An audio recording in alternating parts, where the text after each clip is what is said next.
Everybody gets a puppy. Oh, no, I'm on the floor.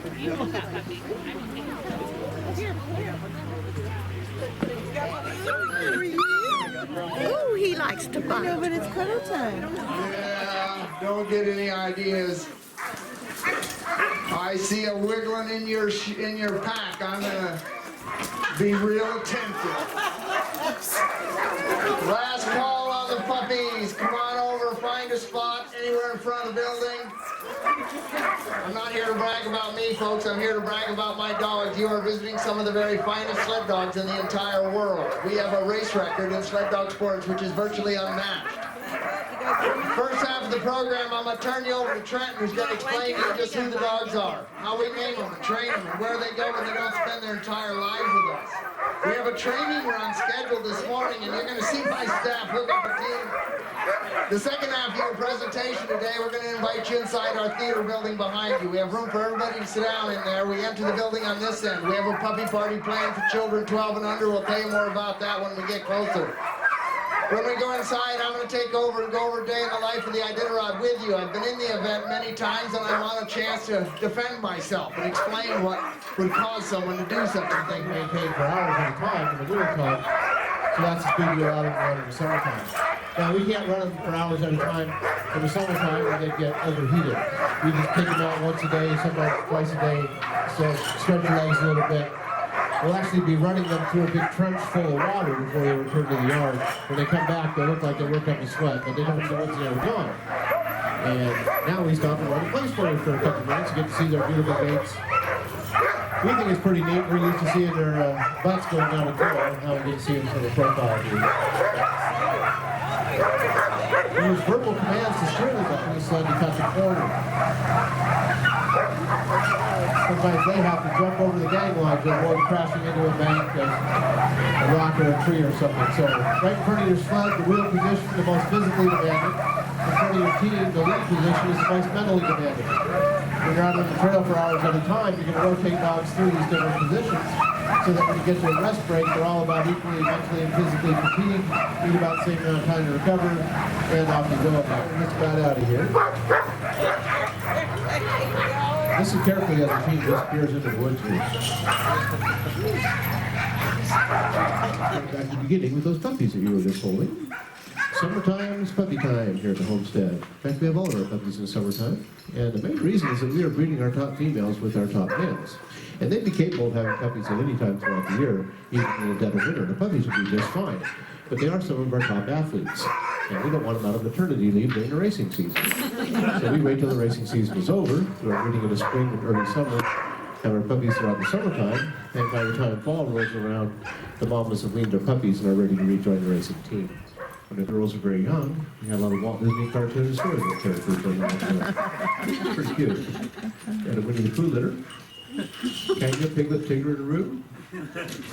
No poo in that litter. The dog ain't poo, they litter too, but they get chipped in. That's Jonathan Kroner. He's from the International Currencies Litter. Guilder, Peso, Euro, Ruble, and Shilling are his language. You know that cuddling you do when they're puppies?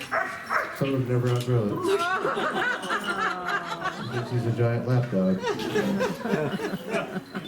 He's also into yoga and meditation. It's hard to believe, but the dogs are quite comfortable outdoors in the wintertime. They're as comfortable as the moose and the caribou and the wolves. Actually, more comfortable. We give them a nice house, we put straw in it, and we feed them really well, and I'll tell you about that in a moment. But one of their physical adaptations is a double coat that helps to keep them warm and dry. I'll see if I can persuade Bailey to be my model here. Hey, Bailey. Come here, buddy. He's a little wet from his trip to the water on the training run, but they all have it. It's a little easier to see on a dark dog like Bailey. Chanel's going to model her coat down there at the other end with Timmy. They have an outer layer of kind of coarse and oily guard hairs that protect them from precipitation. Sleet and snow slide right off. Even rain doesn't really get through their skin. It kind of beats up and rolls away. But when I brush them backwards, which is his favorite part of the program, you can see a lighter downy undercoat there. That's his insulation layer. And he's still shedding out last winter's undercoat. Old school of troublemakers that one. Very athletic and agile. He jumped in and out of there a couple times for us.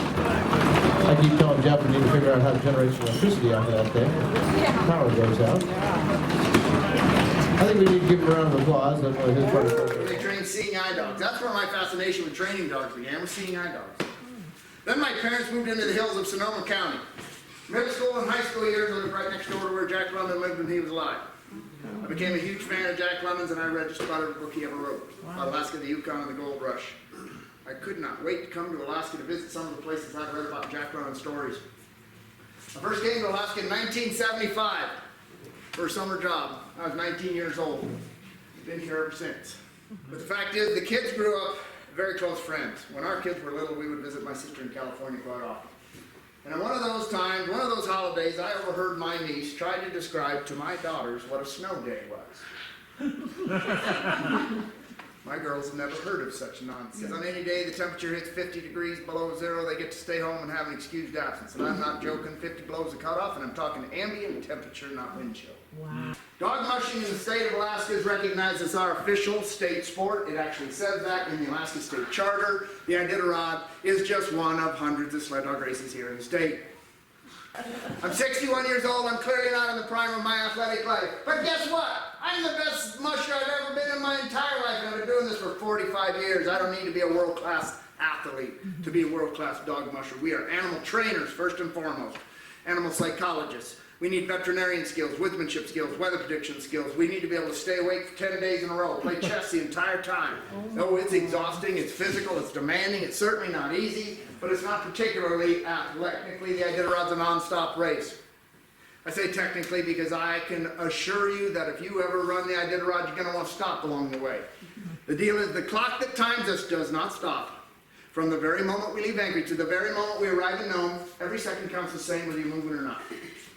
Before the race ever begins, those of us in the race pack up all the food and gear we could possibly need in a bag like this one. We ship it out to 22 different locations along the route that we'll be traveling. I shipped out over 2,000 pounds of food and gear for my team alone last year's Iditarod race. 2,000 pounds for just one team. It's a very typical amount of food and gear for just one team. There were 75 teams in the race last year.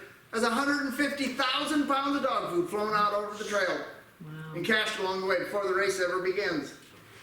2 or 3 days before the Iditarod race begins, some other volunteers take off from Anchorage on snowmobiles with 10,000 wooden stakes like this one, dragging along behind their snowmobile. They drive up the Iditarod Trail, putting out 10 stakes per mile for 1,100 miles. Race rules require that every dog in the event, before the race begins, each dog must first have a complete physical exam, a complete orthopedic exam, a complete blood chemistry exam, and an EKG. Have you ever given your dog an EKG? It's not. And you know what? When the dogs pass their exam, they get a microchip implanted underneath the skin of the back of their neck. It is the size of a grain of rice. If you went out here this morning and ran an electronic scanner over the neck of one of my dogs, it'll beep out a number that's unique to that dog and that dog alone. There is no chance my dog will be mixed up with your dog during the race. No. Stuff you don't want to be without as you go up the trail. Stuff like an axe, snowshoes, repair kit, first aid kit, sleeping bag, fire starter, dry clothes, stuff like that. And this device here. Folks, I can turn ice and snow into boiling water with this contraption using methanol as fuel. It's a liquid fuel.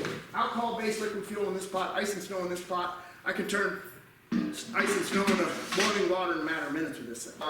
These dogs are eating machines. Wow. They will consume in excess of 10,000 calories in a 24-hour period per dog. If you're a calorie counter, just think about it. 10,000 calories in a 50-pound dog. A single dog from my team or my competitors could pull this sled all by themselves all day long. They wouldn't go very fast, but they could do it. Be like asking one of these Husky boys here to carry their own luggage around their vacation. Obviously, 2 dogs will pull a sled faster than 1 can. 3 dogs will pull a sled faster than 2 can. 4 faster than 3, 5 faster than 4, 6 faster than 5. Are you with me, sir? Yeah.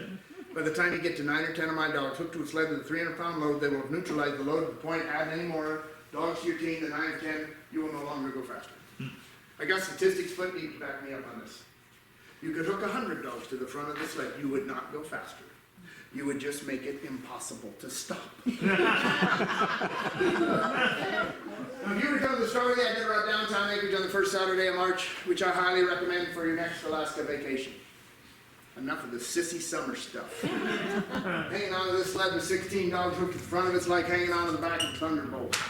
That's all you do to hang on.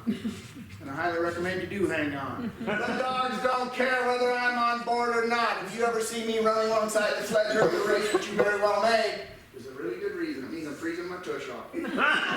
I'm not joking. You don't want to fall off. It gets cold. And you got to be able to run alongside the sled just to warm up. This is the outermost layer of gear that I will wear during the most severe temperatures I will encounter. Wow. And if you don't see me wearing this outfit when you see me during the Iditarod, I guarantee you the outfit is in the sled, waiting to be put on if the temperatures were to plummet. And you know what? 25 below zero and 20 mile an hour wind, I don't care if you're wearing this outfit or not, the cold will still creep in. You better be in shape enough to run alongside the sled you warmed up. Much better, much better. Once you warm up, you get back on the sled, you ride some more. Most of us are going to divide every 24-hour period into approximately 4 6-hour segments. We're going to let the dogs run about 6 hours at a time, but the dogs are running, I'm riding. They run 6 hours, 10 miles an hour, that's 60 miles. In 60 miles, you're going to hit one of these checkpoints where you ship food and gear. I know I'm going to make 10,000 calorie meals for each one of those dogs, put bedding down for them, inspect their feet, put the booties on and off, clean up after their lunch, feed them dinner, give them a rub down. This job is way more domestic than most people ever dreamed. I repeat, during an average 6-hour break that my dogs take, I work 4.5 of those hours. That's going to leave 90 minutes of the 6 hours the dogs will be resting for me to lay down. Okay, you really want to know what happens if you fall off. I understand. It has 2 reasons you fall off. One is because it's crazy, crazy trail and the dogs are overpowering. So, if you fall off in a situation like I was just describing, the odds are pretty good your sled won't go that far.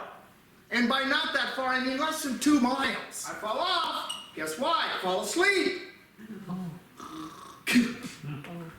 It's embarrassing. Sir? Yes, do the dogs stop when you fall off? No. How do you get your dogs? How do you get your dogs? You walk! Okay. Or you hitchhike.